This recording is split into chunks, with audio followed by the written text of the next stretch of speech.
Hi. Hello, Welcome back to another episode of Our Years. This is Barry. I'm Rima.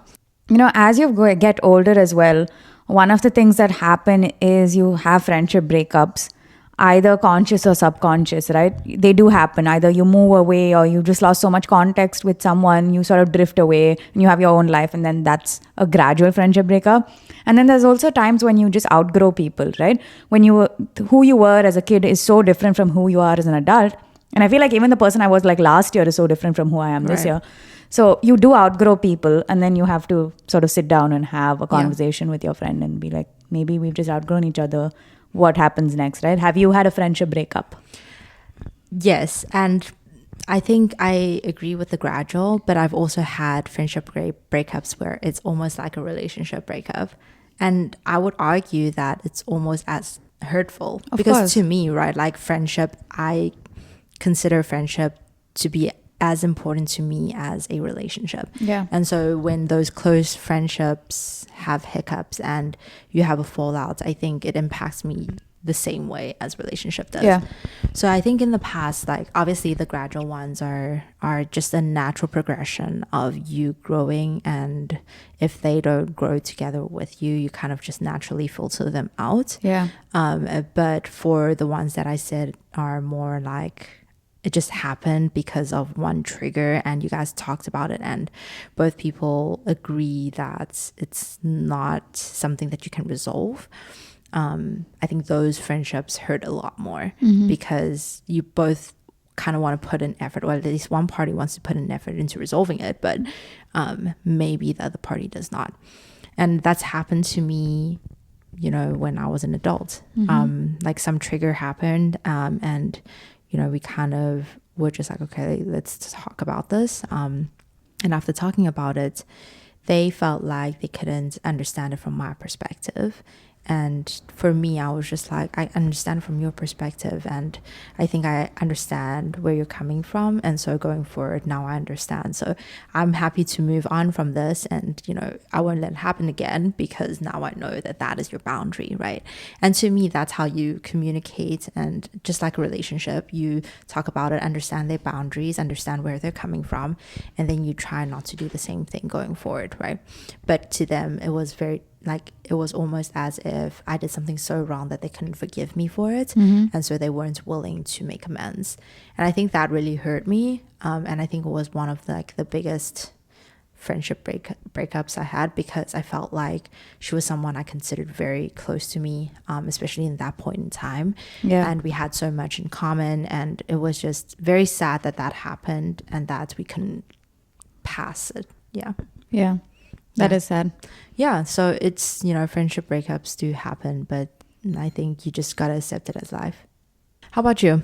Did you have any friendship breakups that really hurt you in the past? I've had only 2 friendship breakups where they've been consciously like, it doesn't make sense for us to stay friends anymore. The rest have been more gradual. Because like I said, when you're in school, like you're friends with your whole class, so obviously you're not going to be friends with them as an adult, right? You drift away. But yeah, the 2 ones that we obviously couldn't move past were, both of them ended up in a conversation that was very heated. There was no screaming or fighting. Like there was no raised voices or things, like it wasn't dramatic. But I think both me and the other person, both of my friends, were just very hurt. Like I was hurt by what they were saying and doing, and they were hurt by what I was saying and doing. And that was, in both cases, there was just a conversation of disappointment and sadness. And then that was it. Like both cases, I didn't reach out, they didn't reach out. And then it was just that. And now it's been a few years. So yeah. Yeah, and it sucks. Like so many times, after that, what happens is that, you see a meme or you see something, then you want to share it with them, and you take out your phone to send it to them, and then you realize you're don't really like that anymore. Yeah, not like that anymore. And it really sucks. Friendship breakups are worse than relationship breakups, because I feel like also the world does and says so much about relationship breakups, but I don't think friendship breakups are as talked Spoken about. Yeah. Like you don't see a lot of movies about it, right? So it is tough. And I read a quote somewhere which said that one of the saddest sorrows of life is knowing when someone's birthday is and still not wishing them for it for whatever reasons. Right. And I was like, it's true. Every year I know when when both of my friends' birthdays are, Yeah. and I just don't do anything about it. And they know when my birthday is, but they don't do anything about it. Right. And it's just like, it is what it is. I think it takes two people to keep 100%. the boat afloat, right? Yeah. Yeah. Yeah, I was just thinking about this little friendship tree. So I was telling Rima about this friendship tree, and it's like some analogy that I saw on the internet. And so this person was describing friendships in your life to be represented by a tree, right? So in a tree, you have the leaves, and then you have the branch, and then you have the roots, right? Like the trunk and the roots together. Sure. What it describes is that, you know, you have certain friends in your life that are more like acquaintances. So they are represented by the leaves. So when a storm comes, they're the first to like drop off. What do you want to say? I'm laughing because the poor leaves are just minding their own business. They are getting washed away in a storm, and this person's like bad friends. They should have held on tighter. Yeah, they should have held on tighter. Poor leaves. So exactly, right? Because they don't hold on so tight, it's like they're the first people to leave you or drop you when a storm comes along, right? And then you have the branches, and so when a storm comes along, some stay, some don't, you know. So those are the friends that are maybe a little bit more reliable. They're there for you when it's maybe more convenient for them, but they may drop you when the waters get rough. Just like the leaves, just suckers. like yeah, exactly. But you get like a good like mix, you know. You get some that are weaker bonds and then some that are stronger. As for the roots, they're the people that don't get washed away in a storm, and they're the people that are there for you through the toughest time, through your darkest hours. They're the people who you go to when you are just at your worst and know that you can always rely on them. And I just thought that this was such a good analogy despite the bad reputation on the leaves.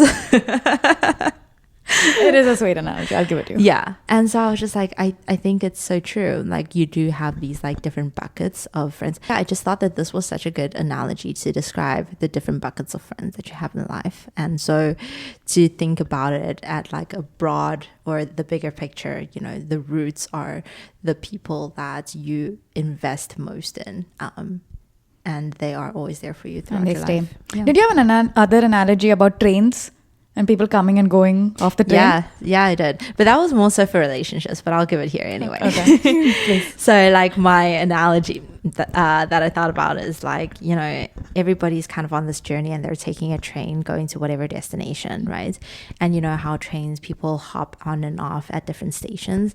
The stations represent different phases in your life, right? So you get to a station, someone hops on, and this person's kind of just like in your life now. So maybe it's a new partner that you have, and it passes multiple, you know, stations, and you're along with this person representing the number of years or experiences and times, and you're kind of just going along with this person on this journey. You're looking at the flowers, you're, you know, enjoying the views, and sometimes like some people decide that something on the outside looks more appealing to them and they hop off the train, and that's their stop. And that's okay, because they weren't meant to go with you to the final destination.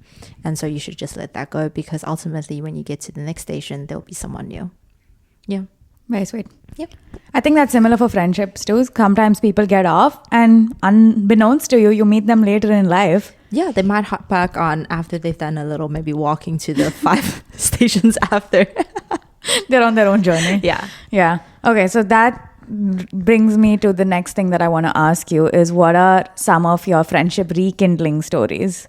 Yeah, I think I mentioned this in a previous podcast. I really do encourage, you know, people reconnecting. I think there was a reason that some people hop onto the train and, you know, connect with you in different phases of your life. And for whatever reason, right, they might go away, but that doesn't mean that they're going away forever, right? I definitely always just encourage, you know, if you feel like this person, especially with how convenient and accessible social media is, maybe not for you. Yeah. But for example, I think like a benefit of social media is that, you know, you maybe are connected with people that you don't really hang out with on a day-to-day, but you have them in your like vicinity and you can see what they're doing. And so that has been a good way for me to kind of reconnect with childhood friends that are, for example, now here in the Bay. And it's just been so great because after reaching out to them, we now hang out, and I realized that we're in a very similar phase in life and we're going through very similar experiences and challenges. And going back to our point on like picking your friends who are going through the same things. Yeah. I think we've been able to like rekindle and now hang out, which is really nice. That is nice. It's nice because they have so much context to who you were before as well. I feel like sometimes not having to explain that to someone is also so nice. Yeah. You also have a story like that, yeah. right? Weirdly enough, my friend reached out to me on LinkedIn. Because that's the only social you have. Okay, so I was actually friends with this girl in my high school. And like I said, I've been in the same school my whole life, right? But she only joined in the end. So we only had maybe a couple of years of overlap in school. And then we went to different places for undergrad. So I knew where she was. And I think I visited her too a couple of times. And we did manage to stay in touch. But then, you know, with working, and then she moved a bunch, and then we both went to different grad schools. So we sort of lost touch. But I didn't know what was happening with her. But like we just stopped being very close. And then when I moved to SF, she actually found me on LinkedIn because I updated my location, and she reached out to me, and it was so sweet. And I met her, and it's so wild because the last time I saw her, we were 21. Oh, wow. And then I met her when we were both 31, and a decade had passed. And it's so interesting how our life and the like just the different journeys we've gone on.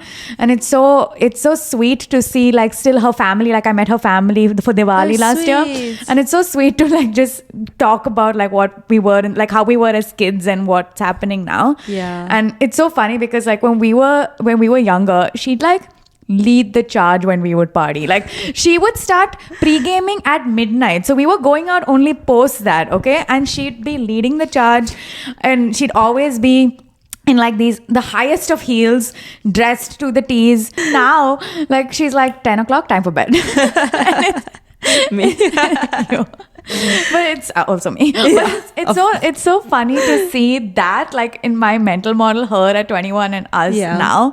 It's so funny. It's so interesting because like it's funny that you say that, because back in the day you guys got along so well because you partied a lot, and now that you don't, you still also get along well. So it feels like, you know, you guys were just parallel pathing. Yeah, the trains were parallel. Correct. And you guys just never hopped on each other's trains, and now you are. Yeah, it's very sweet. It is very sweet. Friendship rekindles are really sweet because it's also so entertaining to see what has happened with them. Definitely. That's so sweet. I think like we mentioned in our last a couple of episodes ago, but yeah, I think like friendship rekindling is something like you shouldn't be afraid of doing. It's so wholesome. Yeah, and you never know, like maybe that can spark a friendship that is forever. Yeah.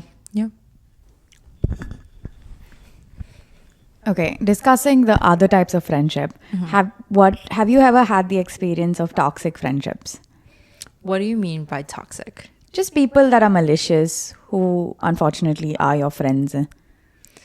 I think like as I've gotten older, you know, like I've learned what are the type of friends I want and don't want. And so I don't think I keep them around anymore. But I will say maybe for me, like toxic friendships are like friends who have certain expectations from you, but they're not willing to do the same for you, if that makes sense. So it's almost like double standards. Yeah. They want you to be a certain way for them, but they won't do the same for you. Like they would expect maybe, for example, you doing things out of your way for them, just so it's convenient for them. But if you ask them to do the same, they probably wouldn't do it for you. Yeah, I think I've had experiences like that in the past. And so I think an example was when I just moved to Taiwan and I was moving to a new city, and I just met a friend and we would go and like hang out. But I was moving to a new apartment and she had a car. And I don't usually ask for favors. Like I don't think I'm aware. I don't think I'm like that. But I thought that we were close enough. So I asked her if I could get her help, you know, just like one trip. I wasn't expecting her to do multiple trips. Yeah. But I just asked, you know, would it be okay if you like help me move some things? And then she said she's not okay doing that, or she didn't want to do it. And so like, to me, it was almost like an indication of, you know, that friendship not going further than just someone that I would hang out with on like a very shallow, superficial level. Superficial level. Yeah. How about you? I've always been toxic friendship adjacent. Like I've seen people in my life have a lot of toxicity with some of their friends, like very malicious people, you know, just like would spread lies for the sake of spreading lies. It just like doesn't make any sense, like stuff like that, or would hurt them on purpose, stuff like that. It surprises me that your friends are still friends with them. They're not, Okay. but like but it took a while to get there. I see. Yeah, nobody is still, I don't think anyone has that kind of energy and time anymore Yeah. to put up with this. Yeah. But you know, when we were in undergrad, there were people like that. Yeah. And it's really, it's so strange to see that happen, because I, in a completely unbiased way of thinking, I think my friends are really nice. So I don't understand how people can treat them so badly. But yeah, I've always been adjacent. Like I've not fortunately had the experience of having it, you know, to be done to me, but I've seen it around. Yeah. Not great. No, not great. Yeah, I think like toxic friendships is something that I'm trying to be adjacent to going forward. I think in the past I've had this I don't know, like weird thing where I come across people who are not so nice. Yeah. Yeah, I don't know what it is. I don't think I'm not a nice person, so I don't think it's like I'm attracting that. But Yeah, I know the thing is that like attracts like, but even when you tell me some of these stories, I'm just like, it's wild to me that some of the friendship experiences. yeah, It's like out of Gossip Girl, dude. right? It's like people are just like stabbing you in the back or Yeah. things like that, right? Yeah, I also don't know. So the other day I was actually asking Rima this question that I thought would be interesting to talk about is, do you tell your friends that you don't like their partners? Never have, never will. And I was like to Rima, you are such a bad friend. No, that doesn't make me a bad friend. It just makes me a friend who likes peace. But what if like their partner is like not good to them? Okay, so this is a very nuanced question. Yeah. So I don't think I'd tell a friend I didn't like their partner if their partner had like a trait, for instance, that I wasn't a fan of, but my friend didn't care about. Like, so it's like my pet peeve. Yeah. Then I wouldn't care about. Sure. Right. Sure. And then it's obviously not a basis for their relationship. So there's no point giving this feedback. But I think what I have done in the past is if I've not particularly been a big fan of someone my friend was dating, the way I put it across is that I need them to know why I think that I don't like this person for whatever reason. And I need them to know that, and I want them to tell me that they see that about that person, but they're still okay being with that person. So I just need to make sure, like for me, it's important in a friendship that my friends are able to, like I'm able to have a conversation with my friends about, hey, this is what your partner is. I hope you're with them in spite of this or despite this. Like you see it, right? You do see that they have this issue. And then if my friend comes back and they have in the past told me, I see this and I acknowledge it. Right. And I know what you're talking about, but I'm still going to be with them. Then I'm like, that's totally fine. Like, Yeah.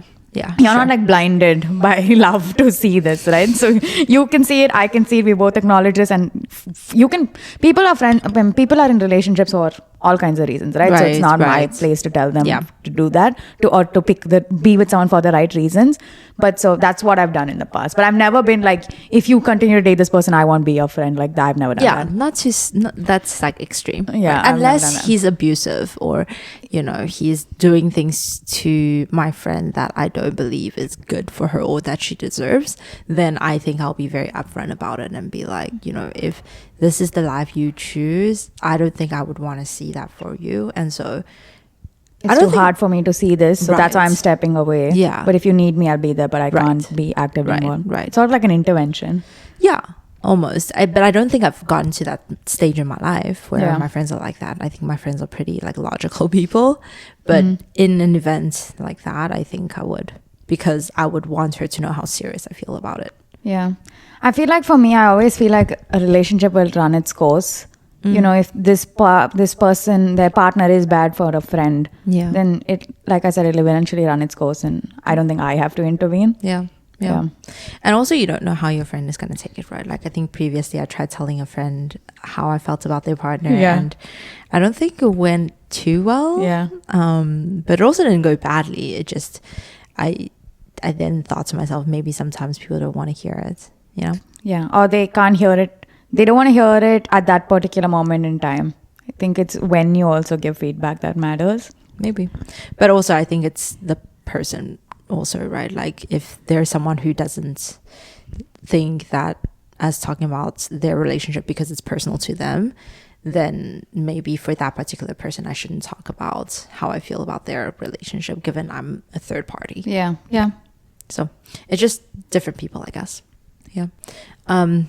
For me, I think it's like whether or not I tell them depends on what I don't like about their partners, right? If it's like something small, like to your point, if it doesn't like affect their relationship, then, you know, there's no need telling them.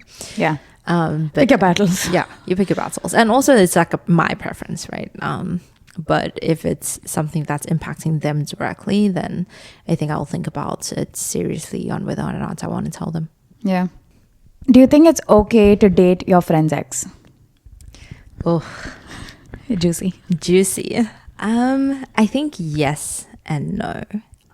Pick a lane, man. No, hear me out. Okay. I think it really depends on one, how the breakup ended, two, how close you are with that friend, and three, if they're okay with it, right? I think all three of these factors, not in any particular order, but I think these three factors are the first I think of when it comes to this question. So I think how the friendship or the relationship ended is critical. Like, if it was a mutual agreement that they felt like there was no love in the relationship, Yeah. and they both wanted to walk away, Yeah. then no hard feelings, right? And then second is like, obviously, if you're not super close to this friend, then you don't really owe them anything, I guess. And I think together with, if they ended, you know, not because one person didn't want to be with the other, then I think it's okay. And then third, obviously, I think it's still respectful to chat to the person directly about it, whether you're close with them or not. I think, like, bring it up, and then I think that's the way you can find out how they really feel about it, right? Yeah. Yeah, I think the reason I say this is because, for example, for me, right, like if I dated someone and maybe after 3 months I'm like, oh, I feel like this person isn't someone I would marry one day, or I don't see myself long term with them, but I see my friend together with this person long term, I would be more than happy to Set them up. You know, I think for me, I just like seeing people together, and two people who are meant to be come together. And so if that means it's someone that I dated, and obviously if there are no feelings involved, I'm happy to be like, hey, you know, I feel like you guys would be a good fit, so I would love for you guys to try things out. Yeah, but that's you dating someone dating your ex. What about you dating a friend's ex? Oh, I don't know. I don't think I could do it. I think regardless of how much I like that person, to me, like, I think I'm a hopeless romantic. I think, like, if it's meant to be, it will be. Okay. So maybe down the line when, like, people aren't, like, intertwined anymore. For example, like, they've already ended things long back, you know, 10 years down the line. One of them is already married, and, like, I come across this guy, like, just on the streets or whatnot, and, you know, we chat and we get along, maybe, right? Provided that my friend is already married, happily married, then sure. Or she's unhappily married, you are. or a happy relationship, or just knowing that this person is no longer in her life, then, or his life, then I think it's okay. I mean, I don't swing that way, but Noted. I try to be inclusive. Noted. I love that. But yeah, I think it's okay. How about you? It never works. It never works. Like, irrespective of what In you your tell- mind. Yeah, I don't think it works. I think if it works, if you have dated a friend's ex and it works, you are the exception, you're not the rule. I mean, I think I've seen it happen. In all the instances where someone has dated their friend's ex, how often does that work out? But for everybody, all three parties involved. But also, I think it depends on how much time has passed. If it's like a recent, like, for example, like if they break up and immediately within a year, one of them gets together with the friend, yeah. I think like that would not be okay. or the friend and the guy have dated for such a short time, like they've only gone on maybe 2 dates, and then maybe it's okay for you to date the friend's ex. Does that count like as an ex then, if they've gone on 2 dates? I don't know. Some dates move very quickly. In conclusion, don't date your friend's ex is what I would like for you. Yeah, 100%. It does not work. What if, and we've touched on this topic, but what if like you've gone on a date with a person and you really like this person, but this person went on a date with your friend, and so like maybe you guys didn't know, and then he ends up picking your friend. Okay. Then what would you do? Yeah. I think if I was me and my friend were dating someone at the same time and that person picked my friend, then I mean I think just human nature would be that I would feel sad about the rejection. Right. But I would only maybe talk about it to my friend depending on how close me and them are. Okay. Yeah. So it's just like what I think would like human nature would be to face rejection. But yeah, because it seems like it's so early days, I doubt I would be invested. But what if the guy hasn't picked yet and both of you are dating him? What is this bachelor situation where he's like handing out roses? Exactly. Yeah. Exactly. My life is very vanilla. I don't have all these things happening to me. Yeah, I mean, it's just like, I think it's realistic questions, right? Because I think I've had friends in the past where they've dated their ex's friends. And everyone's happy. I think the ex and them stopped talking. Yeah, see? There's no situation where all 3 parties are happy. Or if they are, like I said, I'm sure there are, just like given the numbers game. Again. But then I think they are the exception, they're not I the think rule. it's emotional maturity. Going back to whether male and female can be friends, I think a big part of all of this and whether things work out this way, I think has emotional maturity and understanding. Okay. So it's all by case basis. Yes, There's no blanket rules. There's no... I think so. Even though sometimes you have to have rules about these things. Even Silly though little rules. The rules are important. No, I don't think there are written rules about this. No, there's like an obvious rule that everybody has an understanding of. For instance, my rule is that if someone breaks up with you, they need to come and ask you out again. If they want to, obviously. Yeah. But like the person who's broken up with, the onus is not on them to get back together with the other person. It's a very good rule. Silly little rules. It's a very good rule. But what if you were the one broken up with? Yeah. But you really like the guy, and the guy just needed a little bit more push. No. Right? No. And then if you just went and just like texted him. Absolutely not. You need to have self-respect. Maybe. If someone broke up with you, you shouldn't go back and beg. No, this is not begging. Okay. Just a one text message. Yeah, I don't think it's begging, right? It's like, for example, if you broke up, see, I think like that's maybe the mindset difference. I feel like if it was like you guys broke up for maybe certain reasons that aren't like you were rejected by this person, it was just maybe that phase in your life, you guys were in different parts of the city or you guys were in different parts of the world, you know, and you broke up for like logistic reasons or like just like practical reasons. And then like you still really like the guy. And then you reached out and then he was like, okay, maybe like we were being silly for the reason that we broke up. And then because you reached out, you guys ended up being back together and married. Wouldn't that have been so much nicer than you being stuck up on silly little rules and being like, I will not reach out to this person? Yeah, no. I think that's different to begging them back, right? I think it's 2 different things. Okay. I don't even think, but I still think that the ball is in the person's court who did the breaking up. And it could be a friendship breakup too. Like if someone came and told you that they don't want to be your friend for whatever reason, then the onus is on them to come back and say, okay, I've changed my mind. Would you give this another shot? No, to me, right? Like if they broke up with me, friendship, relationship, and for a reason that I don't agree on and they come back, there's no going back for me. Right? Because I would be like, you're so wishy-washy. You don't know what you want. Barry out. I'm out.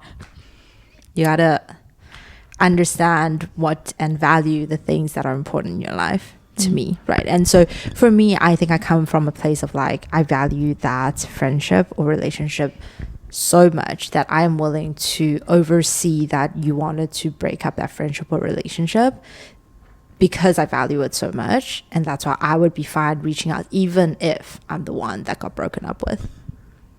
You know, I think it's just how much you value it and how much you prioritize it. And also the way it ended. Now that we're in a phase where, like, you know, we're making new friends, what are some of the strangest or most funny ways or memorable ways you've met a friend? Okay, so one thing is that when I was moving to America, or, you know, even for grad school, and then moved here to SF for work, I was convinced that I'm not going to make adult friends. I was just convinced that no friendship I make as an adult will be deep enough that it can like be at the same par as the friendships I've had growing up with people. And not being friends with Yeah, me. even me and you, I didn't think we'd be friends. That's literally what I just said. Yeah, I'm just enunciating. See, this is like sibling energy. She's so annoying. You're annoying. Yeah, I just didn't think that I would make adult friends. Because I was like, you know, I've been friends with people for decades. There's no way I'm going to meet someone as an adult and become friends with them. So even me and you, I think the reason I moved in with you is because I didn't think we'd have like such an intense friendship. I mean, I knew we got, you look so upset. I knew we'd get along and we had similar values and stuff. But I thought even if we stopped being close as friends, it wouldn't affect our living situation. But then I'm shocked by how close we are. I'm not close with her. She's just claiming that. It's so funny though, because like I think some of my closest friends that I've made in life are the other party thinking that we would not be friends. Oh my God, same. You're literally that person though. What do you mean? I was like, I can relate to this. Yeah, because you're that person. Oh my goodness. But yes. Please say more. Yeah, so now when I make friends, and in the last few years that I've been here, it's going to be 4.5 years that I've been in America, I've actually made some very close adult friends, and I'm shocked by it every time it happens. I think the weirdest way I've made a friend as an adult is that me and you were taking tennis lessons back in our old apartment, like where we lived previously, and we were taking lessons, and then one class, it was my class, but we decided to run away to Napa and do some wine tastings. As we do. Get a little wine buzzed. And so then we did that. And then I had to take a makeup tennis lesson. First of all, my coach was like, no makeup tennis lesson. But I was like, no, please let me take it. And he's like, fine, come. You didn't even ask. Yeah, I just pushed up there. Negotiations. I don't think that's negotiations. And so then I pitched up there. And I did this makeup tennis class, and this Persian woman, she added me to a WhatsApp group to meet like other people to like block courts and play tennis and so on. And me and her never spoke after that. But in that group, I made friends that I became very close to. Yeah, yeah. So random. Yeah, I think you made friends from that makeup class more so than you made friends in your original class. Yeah, I didn't make any friends in my original class. So yeah, net positive impact. Yeah. It's strange how like certain events in your life are like a switch to you inviting people that you never thought you would invite into your life. So random. Yeah. Life works in weird ways. What about you? What are the weirdest ways you've become friends with someone? One that I like to tell people is I enjoy sunsets. And so when we were living in... what do you have to say? Just the fact that you enjoy sunsets, it always tickles me. I think it's just like a very like stress relieving event that happens every day. But anyway, one time I went to go watch the sunset by myself because Rima does not appreciate sunsets. And so I went by myself to a local place in South Bay that I really liked. And I just saw these two girls picnicking and watching the sunsets and eating dinner together. I just thought it was the sweetest thing. And they were taking photos and they looked like they were struggling trying to get the sunset in the photo. So then I kind of walked over to offer taking a photo for them. And then we ended up chatting for like 30 minutes to an hour like after sunset. And then we became friends. And I just thought it was the sweetest thing. And it's going back to our point about how, like, you know, in this phase in your life, your friends are the people who enjoy the same things, like whether it's like hobbies or interests. Yeah. And I think it's really true, right? And now I'm friends with these girls who also enjoy sunsets. Yeah, I love that story. Yeah, they're very cute. Yeah, I think always be open, right? Because, you know, unlike some people... You got to be open to, inviting new people into your life, because sometimes it's a friendship that ends up being a lifelong friendship and you never know. Moving on to a question that I think a lot of people face is whether or not you should always be loyal to a friend no matter what. An example would be if your friend was cheating and you knew that your friend was cheating, would you tell them and their partners? So I've actually experienced this where one of my friend was cheating on someone, and the way I reacted back then is that I asked them to be honest about the cheating. I did not go tell the partner. I also think they were still sort of, they were exclusive, but they weren't together, they hadn't been together for that long. So I also didn't know where they stood in terms of a relationship, but that relationship ran its course. So I didn't have to, but I also don't know if I would tell a partner. Yeah, because I feel like your loyalty should lie with your friend. And like me and my friend, we were sort of like very honest with each other about how we felt about it. And yeah, while I don't agree with his reasons, it's how he was feeling. And also I've come to realize that, when what happens in a relationship, you don't know everything that happens in it as a third party. So I would not tell the partner, I think. If I was to do over, I still don't think I would tell the partner. What about you? I think it depends. I think I'm the same with you. I think I would 100% tell my friend that I don't think it's okay. First of all, I think that I am someone who's high integrity, right? So I think I would expect my friends to also be people who are high integrity and honest.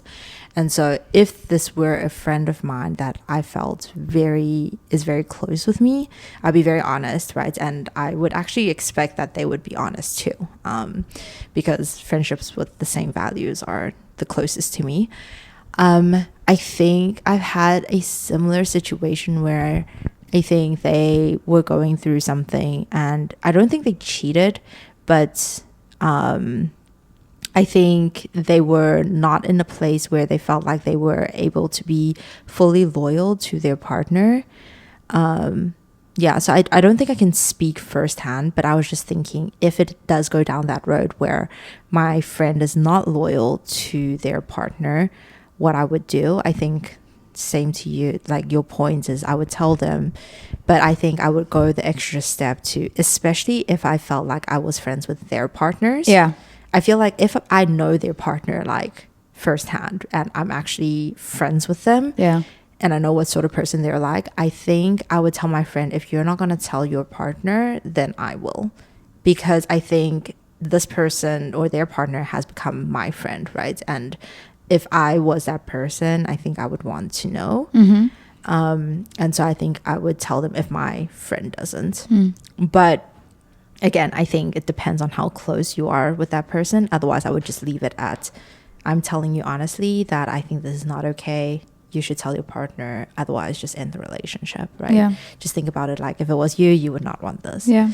On the flip side, though, I've spoken to certain people and they've actually said, sometimes their partners don't want to know.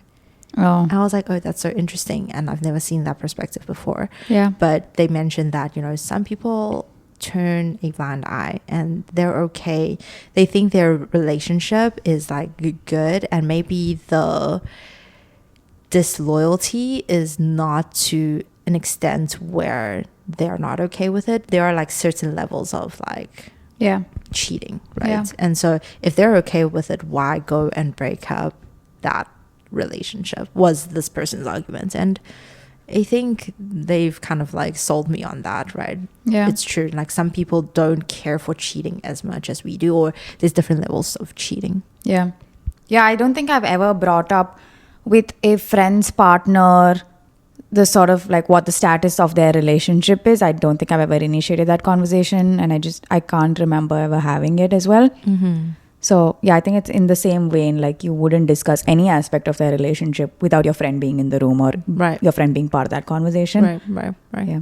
Exactly. Another question. Do you think you can be close friends with someone who has opposing political or religious views? I think you can be friendly with people who have different political or religious views, but I don't think you can be close friends with people that have very different political or religious views, because I think a huge basis of friendship is shared experiences, right? Memories, or having an experience together, or learning from another person's experience and their perspective, right? Gaining that perspective. So I feel like religion and politics is something that is so sometimes black and white that it's hard to go past that and have a deep friendship with someone. I don't see that happening in theory. Yeah. I think a lot of people that I'm friends with, my closest friends, have similar political and religious views. Yeah. So yeah, I just don't think you can be really close. I don't think you can have a deep friendship with people like that. But what do you think? Yeah, I think I agree. I think for me, it's not shared experiences, but more so shared values. I think your values kind of guide you on your political and religious views, right? And so, yeah, for me, if we don't share the same political views or religious views, I think it's an indication that we don't have shared values. And so people who don't have the same shared values as me don't get as close. Yeah, that's my logic. That makes sense. So in one of our last episodes, I think it was the 30 lessons for 30 years, one of the lessons we talked about is being mindful of sunk cost fallacy and not continuing a certain project, because you've just spent so much time on it when there's no value you're gaining out of it. And I also think friendship is a project in that sense. Agree. So have you had to consciously, as an adult, taken a step back and thought about whether you're friends with someone just because of your history or whether you actually like the person?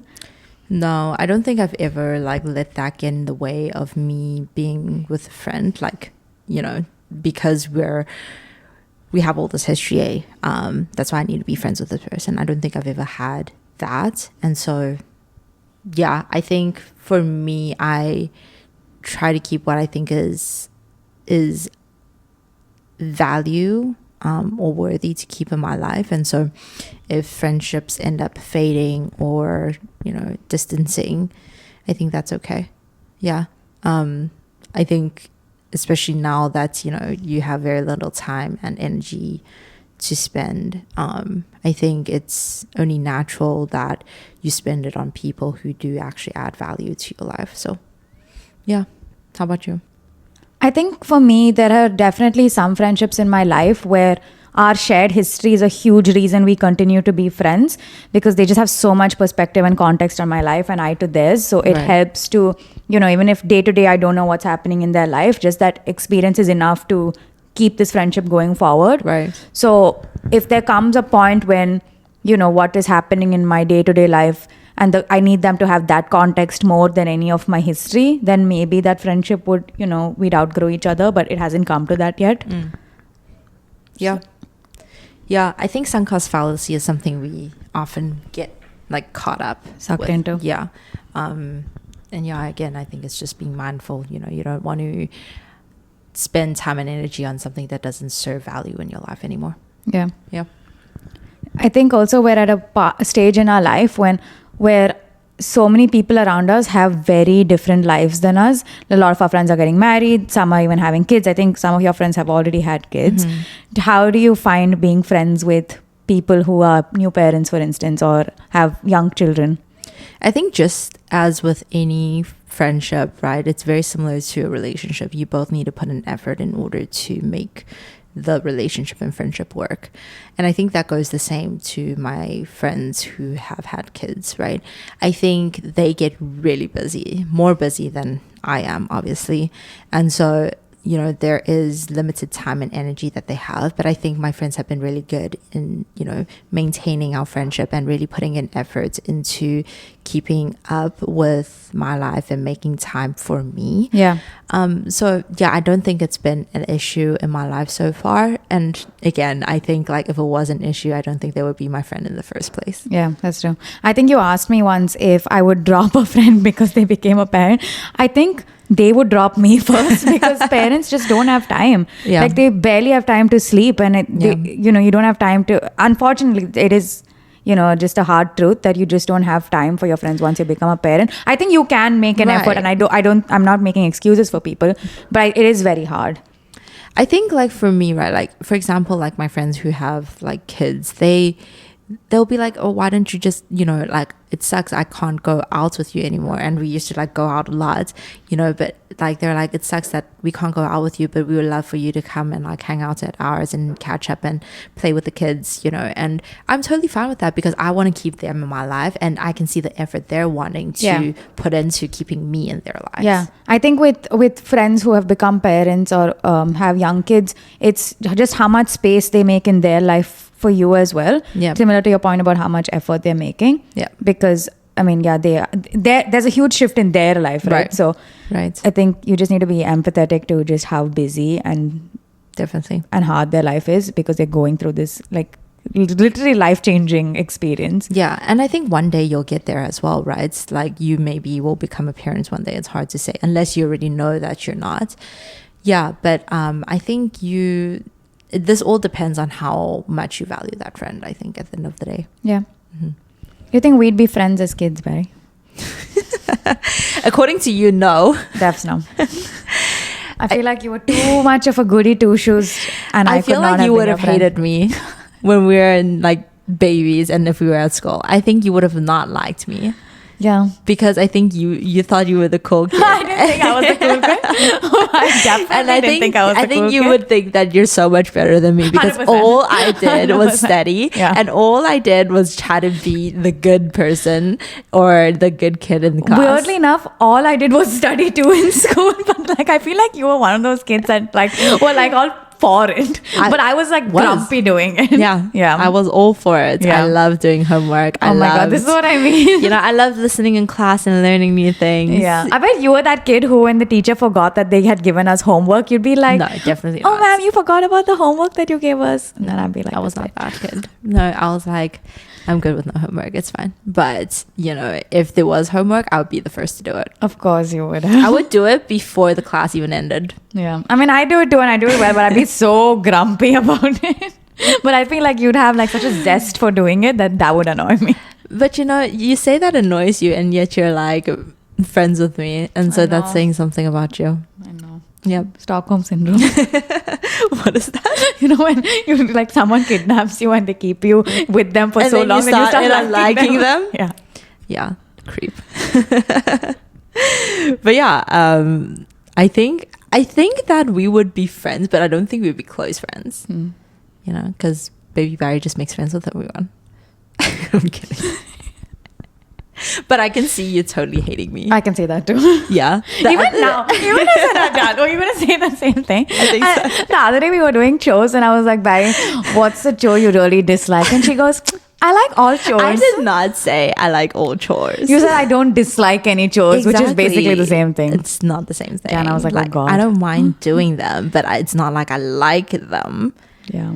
I think it's different. But you still have like sunshine coming out of your butt while doing it. I do. Meanwhile, me, I look like I've been put through a positive influence.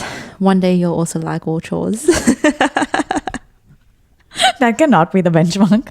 That will be. We'll circle back on that in a few years' time. I'll be able to convince you. Yeah. Wow. Yeah, I think just like there's so much to talk about with friendship. I feel like we do more episodes around it because there's just so much to cover. Yep. But yeah, I think for today at least, that wraps it up. I guess we'll see you guys in the next one. Toodles. Bye.